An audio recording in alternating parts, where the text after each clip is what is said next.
भगवते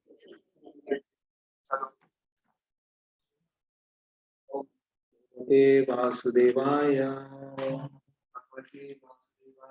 ओम नमो भगवते वासुदेवाय। ओम अज्ञानतिमिरन्धस्य ज्ञानाञ्जनशलाकया चक्षुरुन्मिलितं तस्मै श्रीगुरुवे नमः।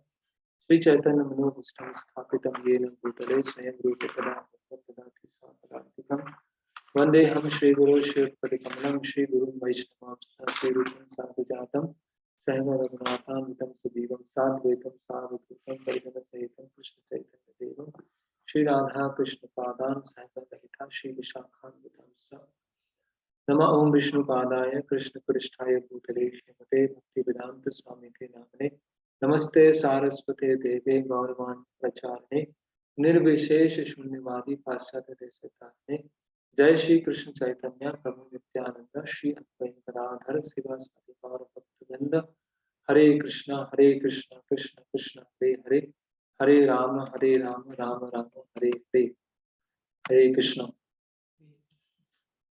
हरे कृष्ण। तो ये मीटिंग ऑर्गेनाइज की गई है, सभा का आयोजन किया गया है।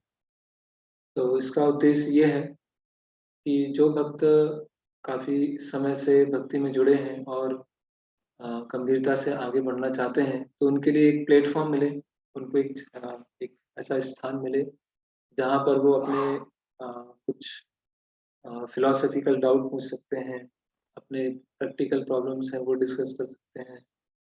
जनरली जो मंदिर में संडे क्लासेस होती हैं उसमें भगवत गीता या कभी कभी भागवतम के ऊपर विषयों को लिया जाता है, लेकिन बहुत सारे विषय ऐसे होते हैं जो व्यवहारिक होते हैं और बहुत रिपीटेटिवली भक्त पूछते रहते हैं अलग अलग चीज़ों। हालांकि मंदिर में आते हैं तो जब प्रणाम करते हैं तो बाएं हाथ तरफ क्यों भगवान रखते हैं या बाएं तरफ प्रभुपाद जी क्यों होते हैं, जब भगवान को प्रणाम किया जाता है तो फिर उसमें कौन सा प्रणाम मंत्र बोला जाता है। तो ऐसे बहुत सारे FAQ फ्रिक्वेंटली आस्क्ड क्वेश्चंस ये सब चलते रहते हैं। तो अच्छा है कि इस प्लेटफॉर्म पर उस चीज को डिस्कस किया जाए। फिर कभी कभी होता है कि डिवोटीज फिलोसफिकल प्रश्न पूछते हैं फोन पर अलग अलग, कि प्रभु जी भागवतम में यहाँ पर ये दिया है, भगवत गीता में यहाँ पे दिया है, तो हमें समझ में नहीं आ रहा है। तो उससे क्या होता है कि एक तो टाइम क्या है बहुत लिमिटेड है ना, और अलग अलग सेवाएं होती हैं। तो खासकर जो फिलोसफिकल क्वेश्चन है वो हम इस प्लेटफॉर्म पर पूछें। जब ये सभा होंगी उस समय हम जो भी हम पढ़ रहे हैं है ना, और ऐसी चीजें जो हम सबके सामने पूछ सकते हैं, कुछ व्यवहारिक चीजें होंगी जो हम सबके सामने नहीं पूछ सकते हैं, लेकिन बाकी उसके अलावा जो भी चीजें हैं हम इस सभा में चर्चा करें।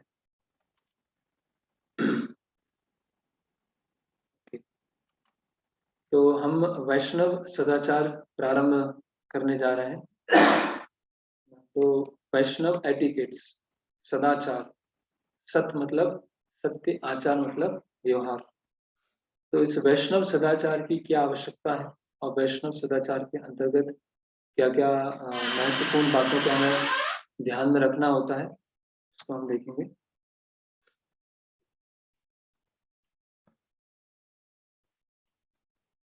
तो ये जो हम लेक्चर्स करेंगे ये मुख्यतः भक्ति रसामृत सिंधु, उपदेशामृत और श्रील प्रभुपाद जी के जो अन्य बुक्स हैं, उनके लेटर्स हैं, उनके कन्वर्सेशन है, उससे हम डिस्कस करेंगे।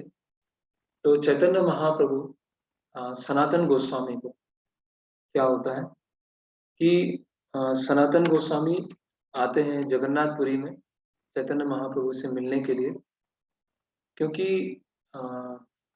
जगन्नाथ मंदिर में एक ऐसा सिस्टम है, अभी भी है पहले भी था, कि जो मुस्लिम है या मुस्लिम बैकग्राउंड से थे या वो लोग जगन्नाथ मंदिर में प्रवेश नहीं करेंगे, है ना।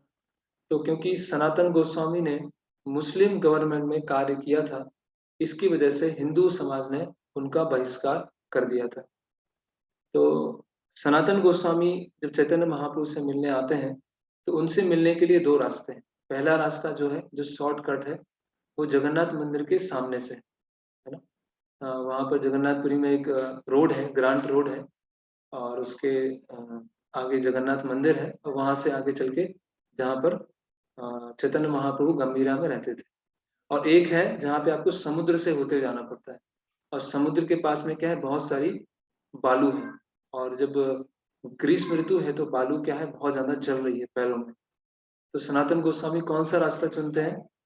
शॉर्टकट वाला नहीं चुनते हैं जो जगन्नाथ मंदिर के सामने से जाता है, लेकिन सनातन गोस्वामी कहाँ से जाते हैं? पीछे वाले रास्ते से आते हैं, समुद्र के रास्ते से। और उससे क्या होते हैं, उनके जो पैर हैं वो पूरे जल जाते हैं, उनके पैरों के जो तलवे होते हैं वो जल जाते हैं, और उसमें फफोले पड़ जाते हैं। तो सनातन गोस्वामी ने ऐसा क्यों किया? क्योंकि क्योंकि उन्होंने मुस्लिम गवर्नमेंट में कार्य किया था, तो उसकी वजह से वो अपने आप को बहुत तुच्छ समझते थे कि ऐसा ना हो कि मैं जगन्नाथ मंदिर के सामने से निकलूं और वहाँ के जो पुजारी हैं वो मुझे स्पर्श करें, और उसकी वजह से जगन्नाथ जी की जो सेवा है वो क्या हो जाए, अशुद्ध हो जाए। इसको ध्यान में रखते हुए जो सनातन गोस्वामी है, जगन्नाथ मंदिर के सामने से नहीं निकलते, पीछे वाले रास्ते से चैतन्य महाप्रभु से मिलने आते। तो उस कॉन्टेक्स्ट में, उस प्रसंग में चैतन्य महाप्रभु सनातन गोस्वामी से क्या बोलते हैं वो हम देखते हैं। यद्यपि तुम्ही हो जगत पावन, तुमा स्पर्शे पवित्र है देव मुनिगण। है ना, कि यद्यपि तुम्ही हो जगत पावन, यद्यपि आप क्या हो, जगत को पावन करने वाले, तुमा स्पर्श से पवित्र होए देव मुनिगण, और आपके स्पर्श से जो देवता हैं वो भी पवित्र हो जाते हैं। तथापि भक्त स्वभाव मर्यादा रक्षण, लेकिन फिर भी भक्तों का स्वभाव क्या होता है, मर्यादा की रक्षा करना। मर्यादा पालन होए साधुर भूषण, और एक साधु का भूषण क्या है, साधु का आभूषण क्या है, कि जो मर्यादाएं हैं, एटिकेट्स हैं, उसको फॉलो करो।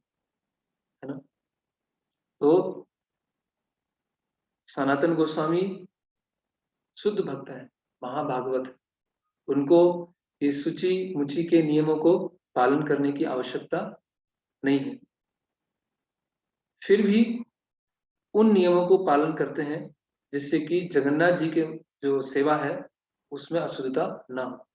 तो इसके लिए चैतन्य महाप्रभु की क्या बड़ाई कर रहे हैं, तथापि भक्त स्वभाव मर्यादा रक्षण। तो ये शब्द जो है मर्यादा, इसको प्रभुपाद जी क्या ट्रांसलेट कर रहे हैं, वैष्णव एटिकेट्स। है ना, मर्यादा का और भी अन्य दृष्टिकोण से हम ट्रांसलेशन होता है। तो मर्यादा मतलब एक लिमिट, है ना, एटिकेट्स। मर्यादा पालन होए साधुर भूषण, तो साधु का आभूषण क्या है, मर्यादा का पालन कर, है ना, वैष्णव एटिकेट्स को फॉलो कर। तो जब गोस्वामी गण, तो ये इसकी महत्वपूर्णता है वैष्णव एटिकेट्स को फॉलो करने, है ना, चैतन्य महाप्रभु को ये प्रसन्न करता है, और साधुओं का ये आभूषण। साधु मतलब जो भी सत्य के रास्ते पर, है ना, चाहे वो प्रभु जी हो, माता जी हो, है ना, साधु मतलब जो सत्य के रास्ते पर। फिर रूप गोस्वामी और सनातन गोस्वामी जब वृंदावन जाने की तैयारी करते हैं, तो चैतन्य महाप्रभु उनको बताते हैं कि आप वृंदावन में जाके क्या क्या कर कीजिएगा। चैतन्य महाप्रभु उनको आदेश देते हैं। तो पहला आदेश देते हैं कि आप नाना शास्त्र विचारणय निपुणों सद्धर्म संस्थापक, कि आप अलग अलग शास्त्रों का अध्ययन करके इस चीज को स्थापित कीजिएगा कि अंततः जो शास्त्रों का जो मर्म है, गोल है, वो भक्ति है। ये पहला आदेश था। दूसरा आदेश था कि वृंदावन में जो लुप्त लीला स्थली है ना, उनका दोबारा से प्रकट कीजिएगा, और वहां पर जो सेवा है वो प्रारंभ कीजिए। तीसरा था विग्रहों की स्थापना करके और मंदिरों का निर्माण कीजिए। और चौथा था कि वैष्णव सदाचार के ऊपर आप स्क्रिप्चर्स को लिखिएगा, और अपने आचरण से एक वैष्णव का व्यवहार कैसा होना चाहिए उसको स्थापित कीजिए। तो ये चार मुख्य जो आदेश है चैतन्य महाप्रभु ने रूप गोस्वामी और सनातन गोस्वामी को दिए। पहला, आप वैष्णव शास्त्रों को लिखिएगा और उससे भक्ति परम है वो स्थापित कीजिएगा। जो वृंदावन की लुप्त लीला स्थली है वो फिर से प्रकट हो, इसके लिए प्रयास कीजिएगा। फिर विग्रहों की स्थापना कीजिएगा, और विग्रहों की स्थापना के पश्चात बड़े मंदिरों का निर्माण कीजिएगा, और वैष्णव सदाचार है ना, वो वैष्णव स्मृति लिखना और सदाचार अपने आचरण से सिखाना। ये चैतन्य महाप्रभु ने रूप गोस्वामी और सनातन गोस्वामी को बताया। तो वैष्णव सदाचार में क्या क्या, पहले एक हम जनरल देखेंगे, एक सामान्य वैष्णव का व्यवहार कैसा होना चाहिए, और उसके पश्चात हम डिटेल में जाएंगे।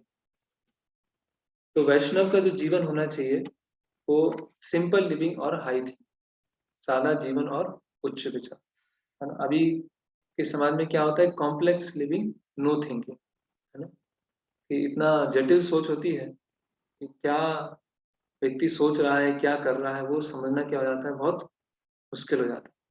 तो भक्त क्या होते हैं, सादा जीवन और उच्च विचार। सादा जीवन मतलब ऐसा नहीं कि केवल कपड़ों में सादगी, कपड़ों में, विचारों में, प्रसाद लेने में, अपने व्यवहार में, हर चीज में क्या है, सरलता होना चाहिए, सादा जीवन और उच्च विचार। फिर यहाँ पर हम वैष्णव एटिकेट्स में अलग अलग नियमों को देखने वाले हैं। तो सारे जो नियम हैं उनका सार क्या है, विस्मर्तव्य सततम विष्णु विस्मर्तव्यो न जातुच। सारे, बहुत सारे अलग अलग नियम आएंगे।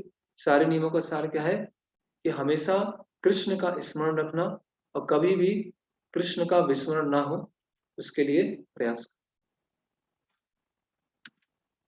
फिर जो वैष्णव होते हैं अंदर से, है ना, जैसे बताया गया है, वज्रादपि कठोरानी कुसुमादपि कोमलम, है ना, कि वैष्णव कैसे होते हैं, बाहर से वज्र की तरह कठोर होते हैं और अंदर से गुलाब की तरह, गुलाब की पंखुड़ी की तरह नर्म होते हैं, है ना। तो भक्तों का इस तरह से व्यवहार होता है। वज्रादपि कठोरानी कुसुमादपि कोमलम, वज्र के समान कठोर भी हो सकते हैं और पुष्प के समान, गुलाब के पुष्प के समान वो कोमल भी होते हैं। फिर वैष्णव का एक जो एक जनरल जो एटीट्यूड होता है वो क्या होता है, अदोषदर्शी, दूसरों में गलतियां नहीं ढूंढते, है ना, कि दूसरों में गलतियां क्या है उस पर इतना ध्यान नहीं देते, खुद की गलती क्या है उस पर ज्यादा ध्यान देते। तो वैष्णवों का एक स्वभाव है अदोषदर्शी, है ना, फॉल्ट फाइंडर। भक्त क्या होते हैं, फॉल्ट फाइंडर नहीं होते कि हर किसी में दोष देखते रहना, है ना। फॉल्ट फाइंडर होते हैं खुद के लिए, खुद में क्या गलतियां हैं उस पर वो ज्यादा ध्यान देते हैं। और अगर हम शिष्टाचार के नियमों को, सदाचार के नियमों को पालन नहीं करेंगे, और क्यों हमें बहुत सारे अलग अलग शास्त्र आते भी हैं, तो उन शास्त्रों को सैद्धांतिक रूप से जानना, उसका इतना लाभ नहीं होगा अगर हम शिष्टाचार के नियम या एटिकेट्स को फॉलो नहीं करेंगे।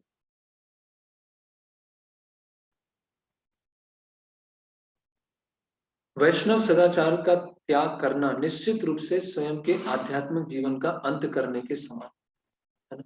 प्रभुपाद जी ने क्या बोला, एक बार प्रभुपाद जी ने के किसी शिष्य ने पूछा कि प्रभुपाद वैष्णव मतलब क्या, तो प्रभुपाद ने कहा वैष्णव मतलब वन जेंटलमैन, है ना, एक सभ्य व्यक्ति, है ना। एक वैष्णव का जो आचरण होता है, वैष्णव का जो व्यवहार होता है वो किस तरह से होता है कि उनको देखकर कृष्ण का स्मरण होता है ना। वैष्णव का एक आचरण, उसका व्यवहार, वो सब दूसरों को प्रेरित करता है कि अ, उनको देखकर वो कृष्ण को स्मरण कर, है ना। तो ये कुछ जनरल प्रिंसिपल है, एक सादा जीवन, उच्च विचार होना चाहिए, और ये जो सादगी है, सरलता है, वो हर चीज में होना चाहिए। फिर वैष्णव को अदोषदर्शी होना चाहिए, दूसरों में दोष देखने की प्रवृत्ति नहीं होना चाहिए, और वैष्णव गुलाब के पुष्प के समान कोमल भी होते हैं और वज्र की तरह कठोर भी होते हैं। और अगर हम शिष्टाचार के नियमों का पालन नहीं करेंगे और हमें बहुत सारे अगर शास्त्र सुने हैं, बहुत सारे शास्त्र पढ़े हैं, तो उनका लाभ नहीं होगा, है ना। और वैष्णव एटिकेट्स को छोड़ना अपने आध्यात्मिक जीवन को अंत करने के समान है। और इन सब वैष्णव एटिकेट्स का जो पूरा मर्म है वो क्या है? स्मर्तव्य सततम विष्णु विस्मर्तव्यो न जातुचित, कि हमेशा कृष्ण का स्मरण रहे और कभी कृष्ण का स्मरण हम ना भूलें। और अंतिम में हमने देखा कि प्रभुपाद जी ने बोला वैष्णव की क्या पहचान है। ऐसे अलग अलग समय पर प्रभुपाद जी ने अलग अलग डेफिनेशन दी है। उसमें प्रभुपाद बता रहे हैं कि वैष्णव मतलब जो कि जेंटलमैन, एक सभ्य व्यक्ति है। ओके, फिर हम आगे बढ़ते हैं। तो जब हम मंदिर में आते हैं तो मंदिर में आते समय हमें किन किन वैष्णव सदाचार के नियमों को फॉलो करना चाहिए? मंदिर आते समय और और टेम्पल हॉल में, जब हम टेम्पल हॉल में उपस्थित हों तो हमें किन किन नियमों को फॉलो करना चाहिए? तो सबसे पहले है मंदिर आते समय जैसे हम देखते हैं कि पहले के जो प्रतिष्ठित लोग होते थे, राजा होते थे, वो पालकी में बैठ के आते थे, है ना। पालकी में होता था या उनकी सवारी होती थी, अलग अलग से वो आते थे। लेकिन मंदिर के अंदर किसी को अ, विशेष ऐसा नहीं कि ये कोई विशेष व्यक्ति है ना। तो मंदिर में कैसे आना है? जैसे देखते हैं कि जूता चप्पल का स्टैंड होता है, वहां अपना जूते चप्पल को उतारते हैं और फिर पैर अपने पैर धोते हैं, हाथ धोते हैं। उसके पश्चात टेम्पल हॉल में हम प्रवेश करते हैं, है ना। तो जूते चप्पल को उतारना है, हाथ पैर धोना है और फिर उसके बाद अंदर आना है। तो जब हम अ, जो अपने जूते चप्पल उतारते हैं, उसका अर्थ क्या होता है कि हमने अपनी उपाधियों को मंदिर के बाहर छोड़ दिया, हमने अपनी डेजिग्नेशंस को मंदिर के बाहर छोड़ दिया, है ना। ऐसे कई जगह साउथ इंडिया मंदिर में लिखा भी होता है कि अपनी उपाधियों को यहाँ पर उतार कर मंदिर में प्रवेश कर, है ना। अगर हम अपनी उपाधियों के साथ मंदिर में प्रवेश करेंगे, कि कोई ऑफिसर है, कोई बिजनेसमैन है, कोई किसी के पास कोई डिग्री है ना, कोई धनवान है, कोई निर्धन है, इन एक्सटर्नल एक्सटर्नल चीजों के आधार पर अगर हम लोगों से डील करेंगे मंदिर के अंदर, तो हम भगवान के दर्शन नहीं कर पाए। इसीलिए जूते चप्पल, और साउथ इंडियन मंदिर में तो ये होता है कि जो पुरुष भक्त हैं उनको तो ऊपर का जो कुर्ता होता है या शर्ट होती है वो भी निकाल के जाना पड़ता है। तो मंदिर में क्या भावना होना चाहिए? दास दासानु दास, विनम्रता की भावना होना चाहिए। अपनी उपाधियों से मुक्त होकर और विनम्रता की भावना और दास दासानुदास उसकी भावना हमारे अंदर होना चाहिए। फिर आता है प्रणाम करने की पद्धति, किस तरह से हमें मंदिर में आके प्रणाम करना। तो एक होता है अष्टांग प्रणाम, एक होता है पंचांग प्रणाम।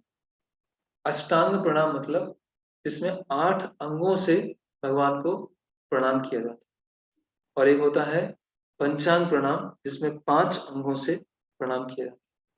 तो जो पुरुष भक्त हैं उनके लिए अष्टांग प्रणाम होता है और जो माताएं हैं उनके लिए पंचांग प्रणाम।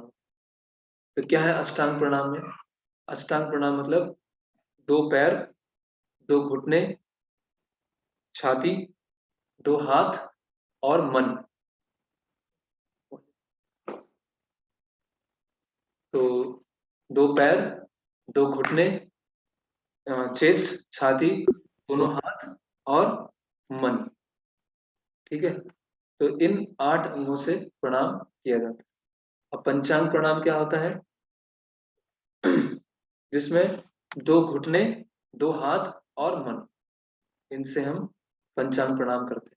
तो देखिए चाहे अष्टांग प्रणाम हो या पंचांग प्रणाम, है ना, उसमें कॉमन क्या है? एक मन।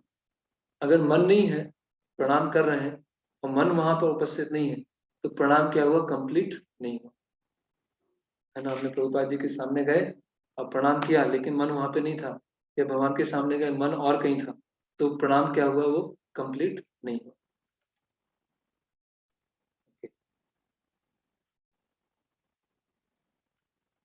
फिर प्रणाम कैसे करना चाहिए? अभी कई भक्त ऐसे पूछते हैं कि जैसे हम प्रभुपाद जी को प्रणाम करते हैं तो बाएं हाथ तरफ क्यों करते हैं? जब बाएं साइड श्रील प्रभुपाद होते हैं, या जब भगवान के विग्रह होते हैं, तो बाएं साथ बाएं तरफ रखते हुए प्रणाम किया जाता है, तो ऐसा क्यों? हम और मंदिर में जाते हैं तो सब सामने से प्रणाम करते हैं, इस्कॉन में आते हैं थोड़ा सा विचित्र लगता है। एक बार मैं यहाँ पर जो राधा गोपीनाथ जी हैं, अल्टर है, वहाँ प्रणाम कर रहा था, तो एक बाहर से कोई नए व्यक्ति आए थे, तो उन्होंने बोला आप किसको प्रणाम कर रहे हैं? को लगा कि पता नहीं खिड़की की तरफ कोई कोई खड़ा हुआ है, या कोई फ्रेम बनी हुई है खिड़की की तरफ, किनको प्रणाम कर? तो उनको बताया नहीं है, बाएं तरफ रख के प्रणाम किया था। क्यों? उसका कारण क्या है? इसके कई कारण है। भगवान को बाएं तरफ रख के प्रणाम क्यों किया जाता है? क्योंकि भगवान के सामने हमेशा उनके जो भक्त हैं, देवी देवता हैं, या मुख्य गरुड़ गरुड़ जी खड़े होते हैं, उनके वाहन, है ना। तो इसी तरह भगवान के भक्तों की तरफ और गरुड़ जी की तरफ चरण ना आए। और एक मुख्य कारण है कि जो हृदय होता है, हमारा हृदय, वो भगवान की तरफ होना चाहिए। तो बाएं बाएं तरफ हृदय है हमारा, तो भगवान की तरफ वो हृदय होता है, इसीलिए हम बाएं तरफ रखते हुए भगवान को प्रणाम करते हैं। ठीक है।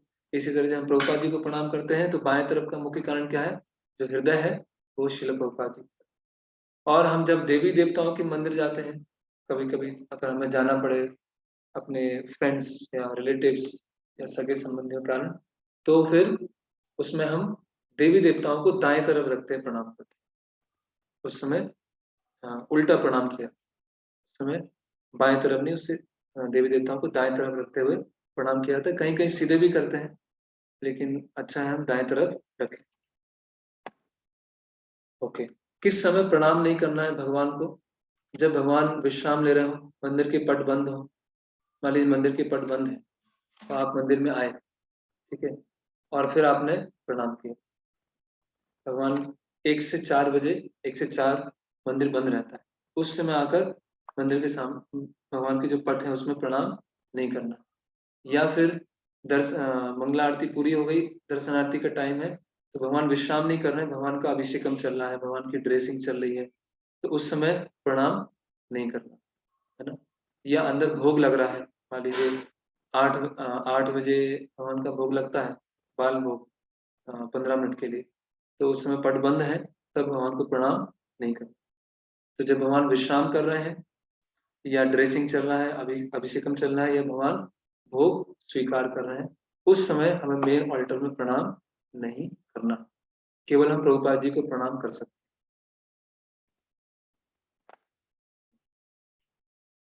और उस समय मंदिर की परिक्रमा भी नहीं करना, जब ये ऐसी परिस्थिति हो। मंदिर की परिक्रमा भी तभी करना है जब भगवान अपना दर्शन दे रहे हैं, उसी समय मंदिर की प्रदक्षिणा कर।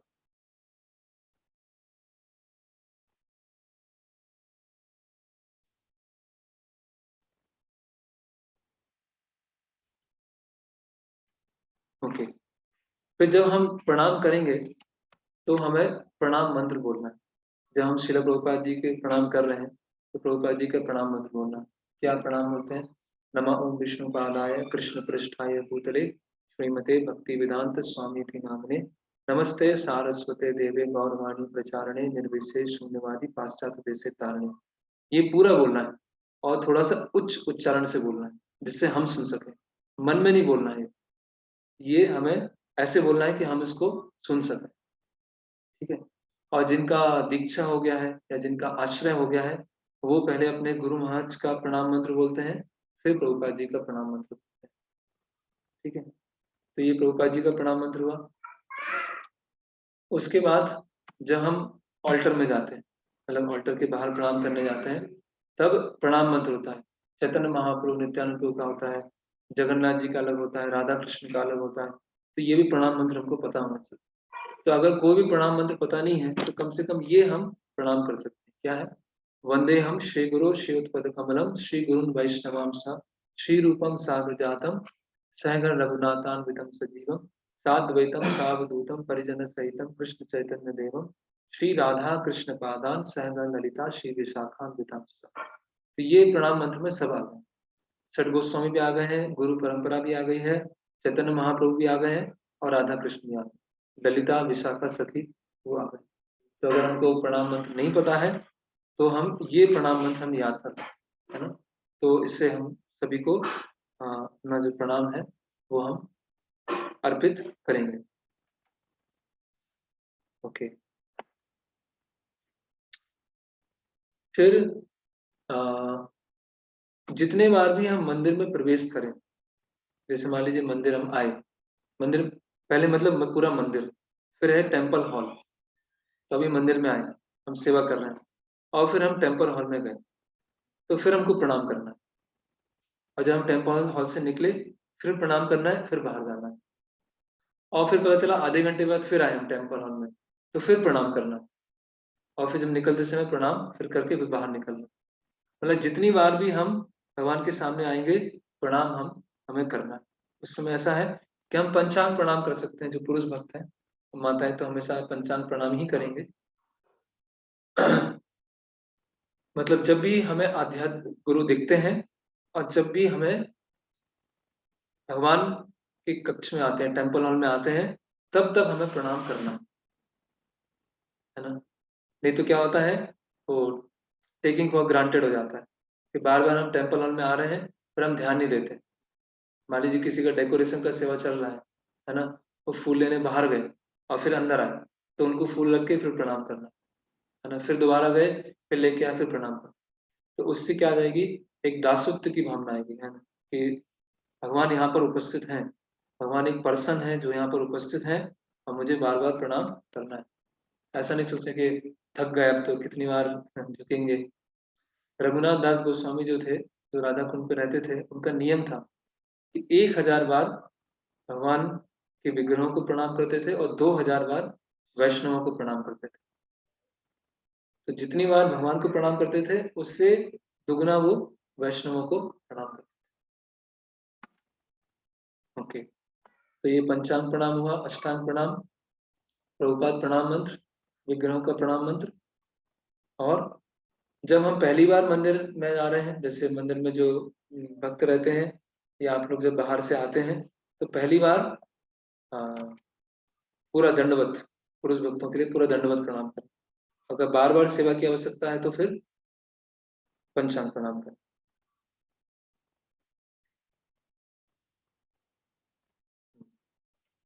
और किस समय प्रणाम नहीं करना है, जब भगवान के दर्शन बंद हो, मतलब भगवान विश्राम ले रहे हैं, भगवान भोग खुद ग्रहण कर रहे हैं, उनका ड्रेसिंग चल रहा है, अभी अभिषेकम चल रहा है। फिर वैष्णव प्रणाम, जब हम वैष्णवों से मिलते हैं, है ना, जब कुछ दिनों के बाद हम वैष्णवों से मिलते हैं, है ना, तो हमें वैष्णव प्रणाम मंत्र करना चाहिए। तो जब वैष्णवों से मिलते हैं तो कौन सा प्रणाम मंत्र है, वांछा कल्पतरुभ्यस्य कृपा सिंधु एव च पतितानां पावनेभ्यो वैष्णवेभ्यो नमो नमः, है ना। ये जब आ, कुछ, है ना, जैसे इवन 4-5 दिन के बाद, एक हफ्ते के बाद जब भी हम भक्तों से मिल रहे हैं तो हमें एक दूसरे को ये वैष्णव प्रणाम करना चाहिए। ये एक बहुत अच्छा कल्चर है कि जहाँ मिलते हैं तो। और इवन जब कभी ऐसा होता है, इवन हम रेलवे स्टेशन पे मिले, प्लेटफॉर्म पर मिले, बाजार में मिले, और ऐसे कोई वरिष्ठ भक्त हैं, सीनियर भक्त हैं, तो भी हमें उस समय प्रणाम करना चाहिए। कभी कभी ऐसा होता है कि मन में आता है, और अच्छा है कि अगर हम प्रणाम करेंगे तो जो सीनियर डिवोटी हैं या सीनियर माता जी हैं उनको भी झुकना पड़ेगा, तो वो ना झुके, इसीलिए हम भी प्रणाम नहीं करते हैं, या हम केवल हरे कृष्णा या प्रणाम बोल देते हैं। तो ऐसा नहीं है, हम पूरा जो पंचांग प्रणाम है वैष्णवों को हम करें। किस समय वैष्णवों को प्रणाम नहीं करना चाहिए, अगर वैष्णव दिखें, और किस समय प्रणाम को नहीं करना चाहिए, जब वो प्रसाद ले रहे हैं, है ना, उस समय नहीं करना चाहिए। मान लीजिए कोई भक्त हैं और प्रसाद ले रहा है और हम आए उनसे मिलने, तो उस समय उनको प्रणाम नहीं करना चाहिए।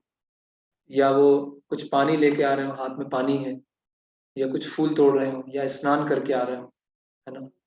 तो ऐसी परिस्थितियों में वैष्णवों को पंचांग प्रणाम नहीं करना चाहिए, उस समय रुक जाना चाहिए। और जब वो रेडी हो जाए, प्रसाद ले लिया, पानी लेके आ गए, फूल जो है तोड़ के लेके आ गए, धोती कुर्ता पहन लिया, उसके बाद फिर उनको हम प्रणाम कर सकते हैं। तो ये वैष्णवों को प्रणाम करते समय ये नियम। तो वैष्णवों को हुआ और भगवान के। और सबको ये अर्थ पता होना चाहिए एटलीस्ट, जैसे वांछा कल्पतरुभ्यश्च कृपा सिन्धुभ्यश्च पतितानां पावनेभ्यो वैष्णवेभ्यो नमो नमः। कभी कभी क्या होता है कि ये इस मंत्र की भी आदत पड़ जाती है।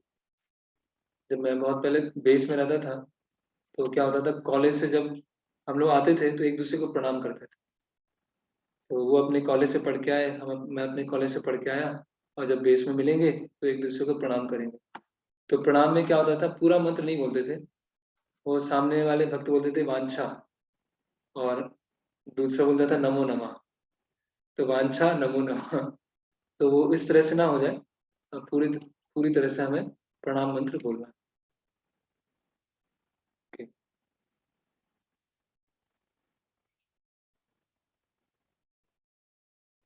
फिर प्रणाम करते समय अलग अलग एक तरीके होते हैं कि मान लीजिए हाथ में जप माला है, तो जप माला ऐसे है और एक हाथ से हम प्रणाम कर, या जप माला पीछे है, ऐसे पीछे जप माला प्रणाम कर रहे हैं, या फिर ठंड लग रही है तो ऐसे झुक के प्रणाम कर रहे हैं। प्रणाम मतलब ये जो दोनों हाथ हैं, अभी क्या ये ऑनलाइन क्लास है, ऑफलाइन होती तो दिखा था उसको। ये दोनों हाथ हैं वो सिर के आगे होना चाहिए, ऐसे नहीं झुकना है। या फिर हाथ में माला है तो एक हाथ पीछे है हमारा, है ना, या एक हाथ ऐसे है, एक हाथ ऐसे है, एक में माला, एक में, तो ये इस तरह से हमें प्रणाम नहीं करना, एक हाथ से प्रणाम नहीं करना है। और जब हम प्रणाम करें तो हमारे जो पैर हैं, हम देख लें कोई भक्त के सिर में ना लग जाए, या किसी के हमारे हमारे पैर जो हैं किसी के हाथ में ना लग जाए, वो उसका ध्यान रखें। और जब हम प्रणाम करें तो ये हम प्रयास करें कि जो हमारा मस्तक है, हमारा जो सिर है, हमारा चेस्ट है, वो भगवान के सामने है ना। हमारा जो चेस्ट के से नीचे का भाग है वो भगवान के सामने नहीं होना चाहिए। ये खासकर पुरुष भक्तों के लिए जो पूरा दंडवत प्रणाम करते हैं, क्योंकि माताएं हैं वो मंदिर में एक तरफ होते हैं, कॉर्नर में होते हैं, तो बाएं तरफ प्रणाम करेंगे तो उस तरह से कर सकते हैं। लेकिन पुरुष भक्तों के लिए जो कमर से ऊपर का भाग है वो भगवान के सामने होना चाहिए, इस चीज को ध्यान रखें। तो ये प्रणाम, अलग अलग तरह से प्रणाम जो हमने देखा, इसमें किसी को डाउट है तो पूछ सकते हैं। उसके बाद फिर हम आगे देखेंगे कि मंदिर में, टेम्पल हॉल में रहने के और क्या सदाचार के नियम। अगर किसी को इस प्रणाम में किसी को कोई प्रश्न है तो अपने आप को अनम्यूट कर लीजिए स्वयं।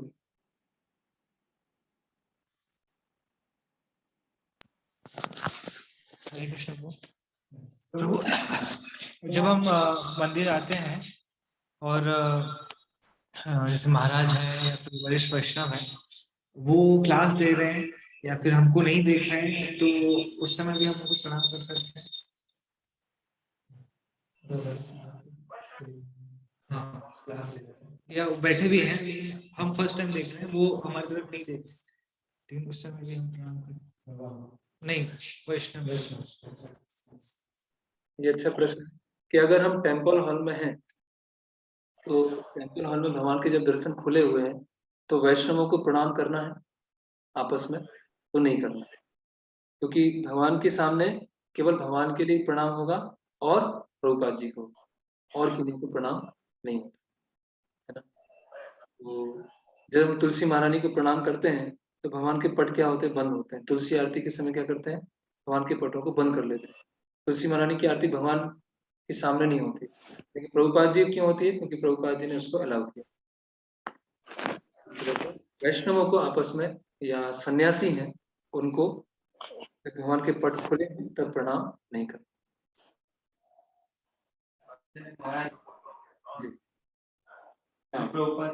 प्रभुपाद। और अगर पट बंद है और महाराज आ रहे हो या वैष्णव हो तो हम एक दूसरे को प्रणाम कर सकते हैं। और किसी का कोई प्रश्न? कभी कभी लोग आते हैं भगवान के पट खुला हुआ है और उस समय सामने प्रणाम करते हैं, तो भगवान के सामने हम प्रणाम एक दूसरे को नहीं करते।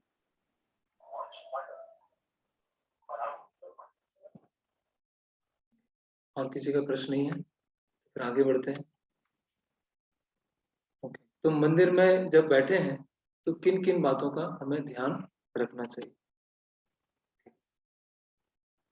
तो मंदिर में जब बैठे हो तो हमारे पैर खोले ना हो, पैर ढके हो, है ना। हाँ, कपड़े से ढके हो, धोती से ढके हो, साड़ी से ढके हो, उस तरह से हमारे पैर जो है खुले नहीं होना चाहिए।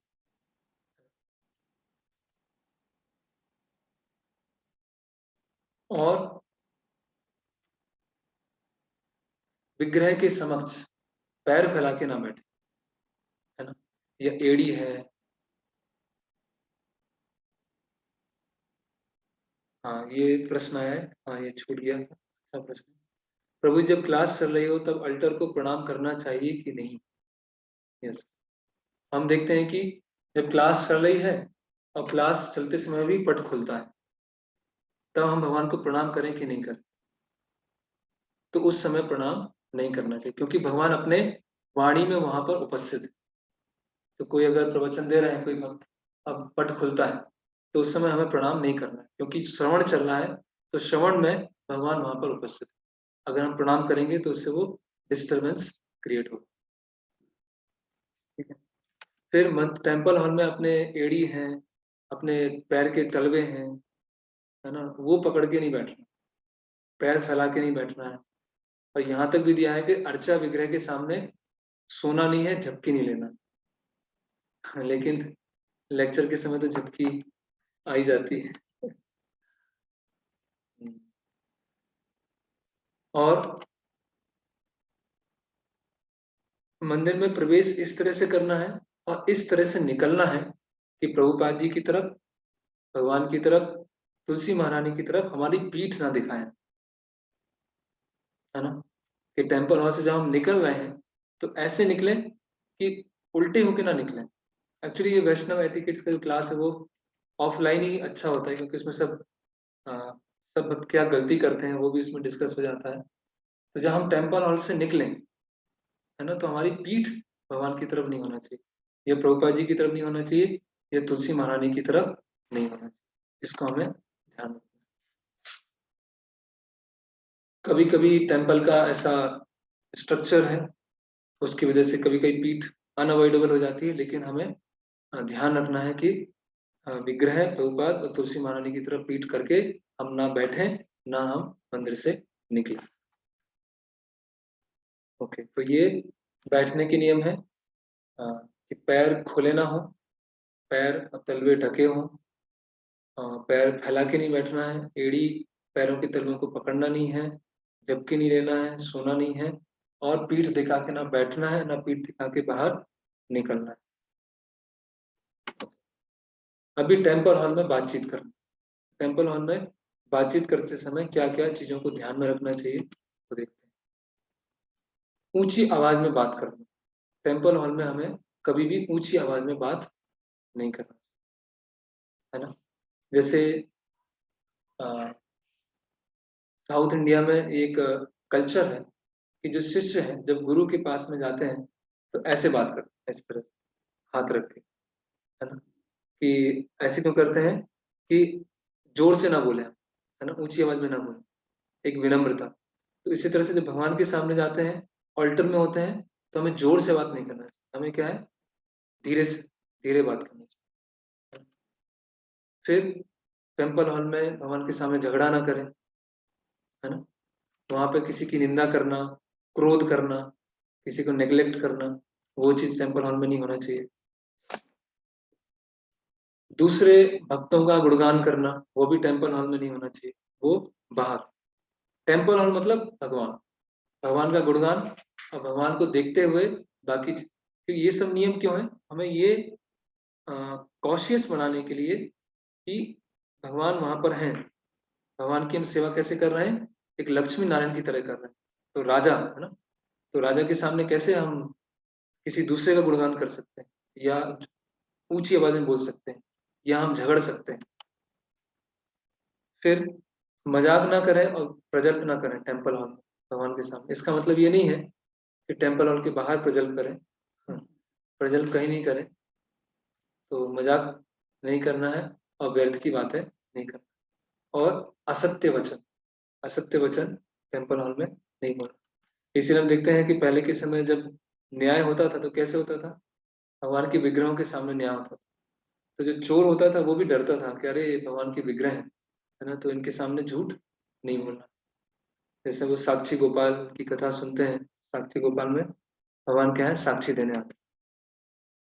ओके, तो ये हुआ टेम्पल हॉल में धीमे धीमे बात करना है, कोई झगड़ा नहीं करना है, प्रजल्प नहीं करना है, असत्य वचन नहीं बोलना है, दूसरों की स्तुति नहीं करना है, और क्रोध नहीं करना। ये टेम्पल हॉल में हमें विशेषकर ध्यान रखना। आगे वस्त्र और वेशभूषा।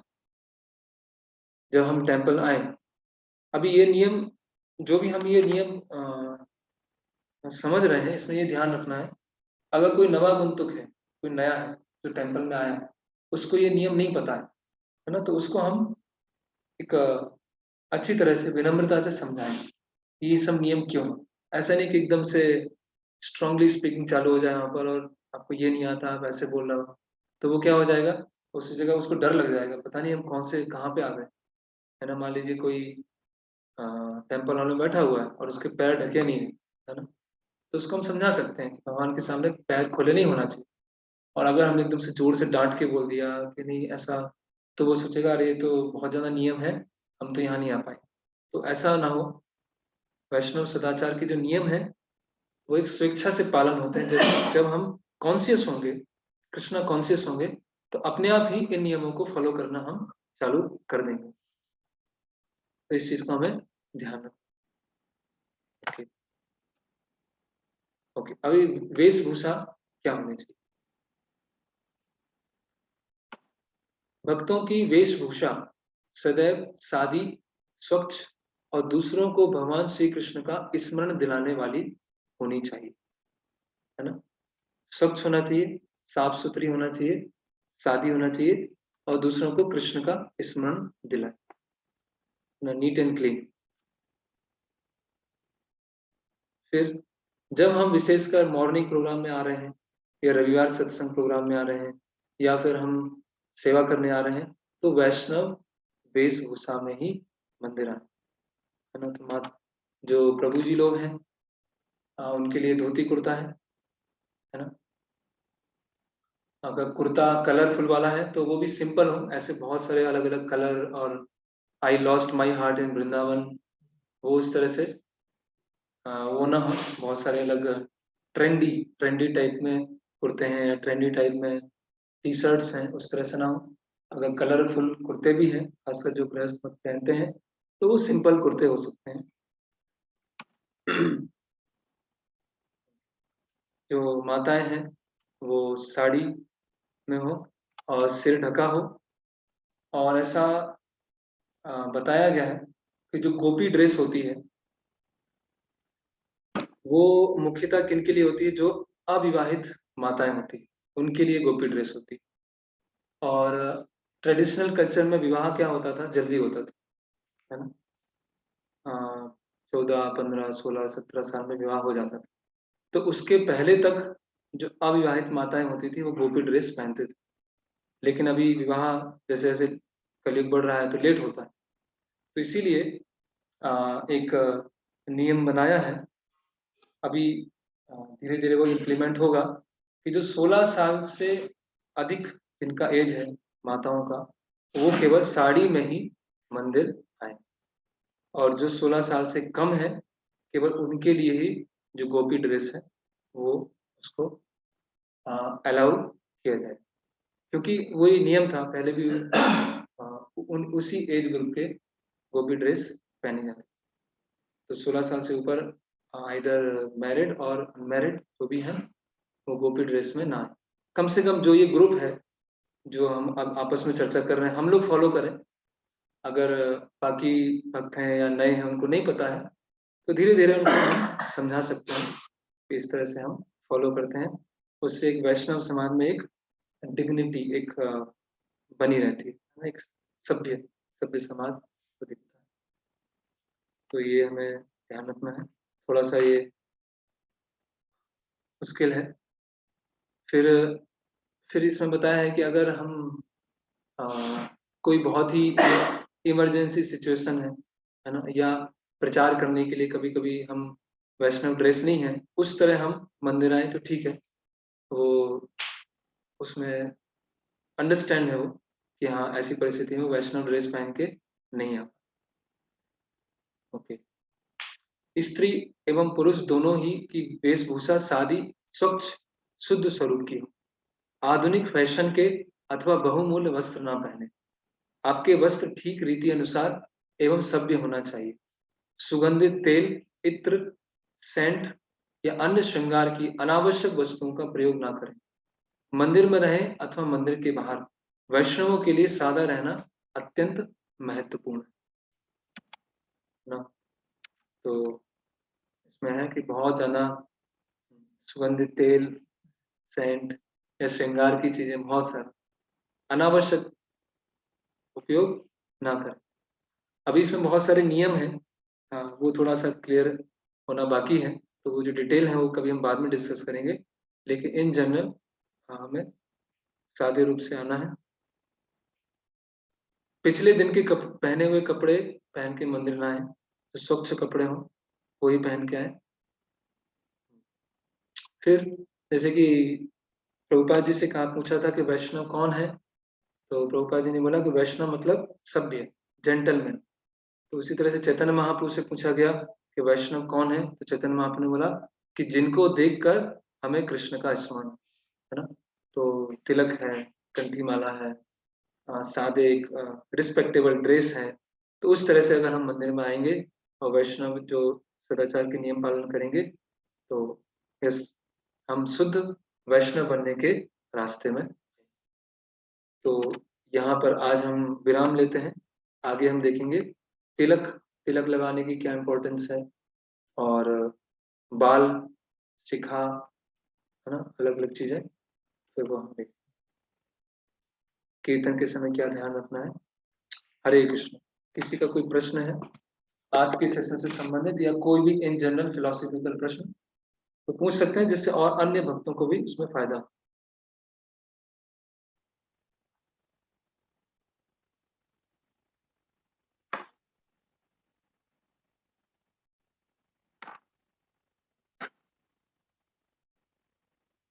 हरे कृष्णा। गीता माता जी पूछिए।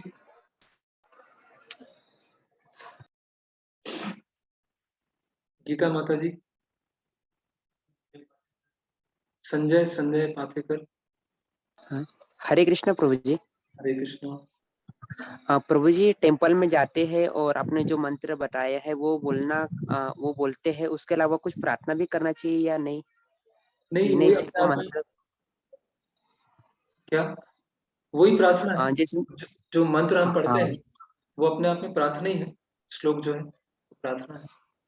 हाँ, इसके अलावा और भी। इसलिए मन वहाँ होना चाहिए। अष्टांग और पंचांग प्रणाम में क्या है, मन भी एक भाग है। तो जब हम प्रणाम कर रहे हैं तो मतलब मन भी उधर ही है। जी प्रभु जी, इसके अलावा और कुछ यानी कि मन में सोचने की जरूरत नहीं है ना नहीं, वो कि? सोच भी नहीं पाएंगे वो। हम हाँ इतना ही याद रखें कि हम कभी कभी इतना हम मैकेनिकल हो जाते हैं कि भगवान को प्रणाम कर रहे हैं, प्रभुपाद जी को प्रणाम कर, वही भूल जाते हैं। तो एटलीस्ट हम वो कॉन्शियस हों कि प्रभुपाद यहाँ उपस्थित है, भगवान यहाँ उपस्थित है, और कुछ सोचने की हाँ आवश्यकता नहीं।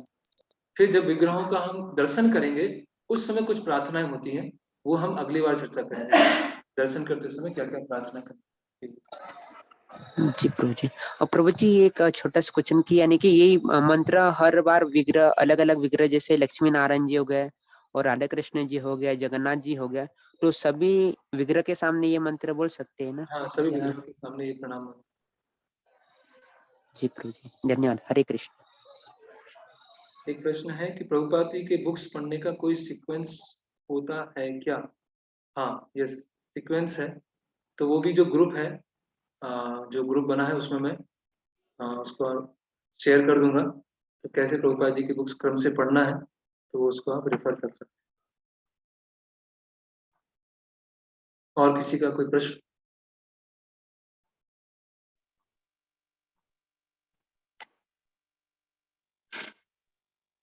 गीता माता जी ने अनम्यूट किया है लेकिन आवाज नहीं आ रही है। या तो प्रश्न आप लिख दीजिए, आवाज नहीं आ रही है।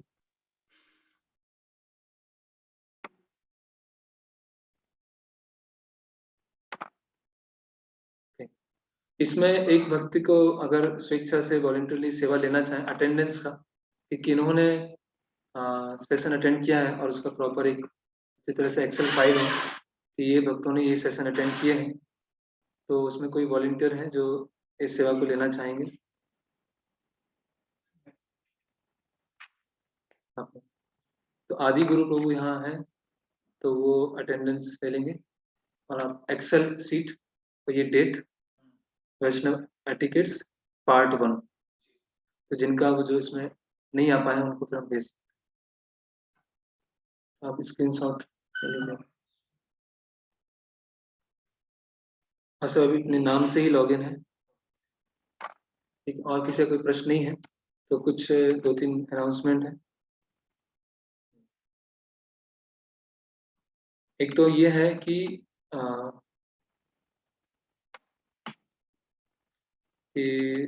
जनरली हम कुछ यात्रा हम करते हैं अलग अलग गृहस्थ भक्तों के लिए। तो वृंदावन मायापुर होती है, लेकिन छोटे छोटे कैंप्स करना है ना। तो ऐसा सोच रहे हैं अभी, कौन कौन भक्त तैयार है वो ग्रुप में अपना नाम लिख सकते हैं कैरवा डैम जाने के लिए। तो आधे दिन के लिए जाएंगे वहां पर, दोपहर में 1-1:30-2 बजे पहुंचेंगे और शाम को 5-6 बजे तक वहां पर रहेंगे। तो उसमें लेक्चर होगा, कुछ ग्रुप डिस्कशन होगा, कीर्तन होगा और प्रसाद लेंगे। तो जो भी अपने आप भक्त वहां पर आएंगे और अपने अपने घर से प्रसाद लेके आएंगे और वहाँ पे प्रोग्राम करें। तो जिनको सुविधा हो, मौसम को देखते हुए, ओमिक्रॉन वायरस को देखते हुए, वो सब आप सोच कर विचार करके ग्रुप में आप मैसेज कर सकते हैं एटलीस्ट कल दोपहर में 12 बजे तक। तो हम परसों फिर कुछ प्लान करेंगे। स्टूडेंट्स का ऑलरेडी कैंप है जो सुबह 9 बजे से लेकर 1-2 बजे तक रहेगा, और 2 बजे के बाद फिर जो कांग्रेगेशन भक्त हैं उनका कैंप हो सकता है। फिर एक ये अनाउंसमेंट था, तो दोपहर में 12 बजे तक आप बता दीजिए, जो गोपाल में भक्त रहते हैं उनके लिए। दूसरा है कि कभी कभी ऐसा होता है कि कुछ प्रॉब्लम्स, समस्या होती हैं माता जी लोगों से रिलेटेड, उनके हेल्थ इश्यूज से रिलेटेड। तो वो प्रॉब्लम जो है कोई सीनियर माता जी से पूछे जाए तो वो ज़्यादा अच्छा है, ना कि कोई पुरुष भक्त है या कोई ब्रह्मचारी है तो उनसे वो चीज़ों को डिस्कस किया जाए। तो जो भी माता जी रिलेटेड हेल्थ प्रॉब्लम्स आते हैं, कब हमको मंदिर आना है, मंदिर नहीं आना है, कितने दिन नहीं आना है, उस समय क्या करना है, वो बेटर है ब्रह्मचारी भक्त और जो गृहस्थ पुरुष भक्त हैं उनसे ना पूछें। केवल सीनियर माता जी हैं उनसे पूछें। अगर उनको नहीं पता होगा तो वो अपने सीनियर या किन्हीं से वो पूछ के बताएं। तो इस चीज़ का ध्यान रख सकते हैं। फिर हरिपाद प्रभु जो प्रभुपाद जी के शिष्य हैं, भोपाल भी कई बार आए हैं और हम सबने उनका कीर्तन सुना है। तो अभी लास्ट स्टेज में है, वो अमेरिका में है। तो प्रभुपाद जी के बहुत ही डेडिकेटेड शिष्य हैं प्रभु हरिपाद प्रभु और फालनी माता जी। तो कुछ दिन, हफ्ते, कुछ समय के लिए हैं हमारे बीच में। तो हम प्रार्थना तो क्या करें, वो इतने कुछ महान वैष्णव हैं, तो हमसे कृपा की याचना कर सकते हैं कि हम भी उन्हीं की तरह प्रभुपाद जी के आंदोलन में हमेशा जीवन भर सेवा करें। और दूसरे एक भक्त हैं जिनका नाम है सत्यवाग प्रभु, जो पहले यहाँ भोपाल में थे, करीब 2-2.5 साल थे, टेम्पल कमांडर थे, फिर बाद में भरूच में गए, उड़ीसा से बिलोंग करते हैं, बहुत अच्छे भक्त हैं, ब्रह्मचारी हैं। एक्चुअली पहले वो सियाटल में थे, अमेरिका में जॉब करते थे, और महाराज वहाँ प्रचार करने गए तो महाराज के वो संपर्क में आए, तो उन्होंने वहाँ से सियाटल से सैन डिएगो गए, फिर वहाँ से भोपाल आए, भोपाल से फिर भरूच। तो अभी उनको टर्मिनल इलनेस है, किडनी फेल हो गई है और लीवर भी फेल हो गया है, और वो भी कुछ ही दिन यहाँ पर है। और महाराज ने उनके वीडियो कॉन्फ्रेंस में बात किया था। महाराज ने बोला कि आप बहुत समय से नाच नहीं पाए हैं क्योंकि आप बिस्तर पे हैं, तो अभी आप आध्यात्मिक जगत जाने वाले हैं और वहाँ पर आप 24 घंटे नाचेंगे, तो आप चिंता मत कीजिए, आप वहाँ चल के वहाँ जाके आप नाचने वाले हैं। तो सत्यवाग प्रभु बोलते हैं कि महाराज नहीं, आप जहाँ जाएंगे मुझे तो वहाँ जाना है, आपकी सेवा करना है। तो महाराज बोलते हैं यस वी विल सी, है ना। तो इस तरह से सत्यवाग प्रभु, उनके लिए भी हम प्रे कर सकते हैं और उनसे कृपा याचना कर सकते हैं। तो जब वो भक्त होते हैं तो शायद हम इतना महत्वपूर्णता नहीं समझ पाते हैं, जब ऐसी स्थिति आती है तो फिर हमें सब पिछला याद आता है। तो जो भी भक्त अभी हमारे साथ में हैं, जिनके साथ हम सेवा कर रहे हैं, मिल रहे हैं, तो सब भक्त बहुत इंपॉर्टेंट हैं, सब बहुत अनमोल हैं, प्रीसियस हैं। तो इस तरह से हमारा व्यवहार हो, आचरण हो कि एक वैष्णव की तरह, एक सदाचार को फॉलो करते हुए हमें आपस में व्यवहार रखना है। ओके, तो यहाँ पर हम विराम लेते हैं। किसी का एक प्रश्न और आया था, any suggestion how to wake up early during, specially during winter. सुबह कैसे उठा जाए जब सर्दी के समय, तो बट उठ, उसके लिए यहाँ सोचना नहीं है, उठ जाए बस। उसके लिए कोई लॉजिक नहीं है, उसके लिए कोई श्लोक नहीं है, उसके लिए कोई मंत्र नहीं है ना, उसके लिए कोई मैजिक नहीं है, वो उठ जाए बस। तो जल्दी सो जाए थोड़ा, 9 से 10, 9 बजे तक सो जाए, 10 एट लास्ट 10 बजे तक सो जाए। कभी कभी ऐसा भी होता है प्रैक्टिकली कि निद्रा देवी से प्रार्थना करके कि मैं सुबह उठना चाहता हूँ, तो कभी कभी हम उठ भी जाते हैं, है ना। रात में कम प्रसाद लें, तो ये एक व्यवहारिक तरीके। ओके, हरे कृष्णा। शिल प्रभुपाद की जय। श्री श्री राधा गोपीनाथ जी की जय। जय गौर प्रेमानंदे। हरि हरि। हरी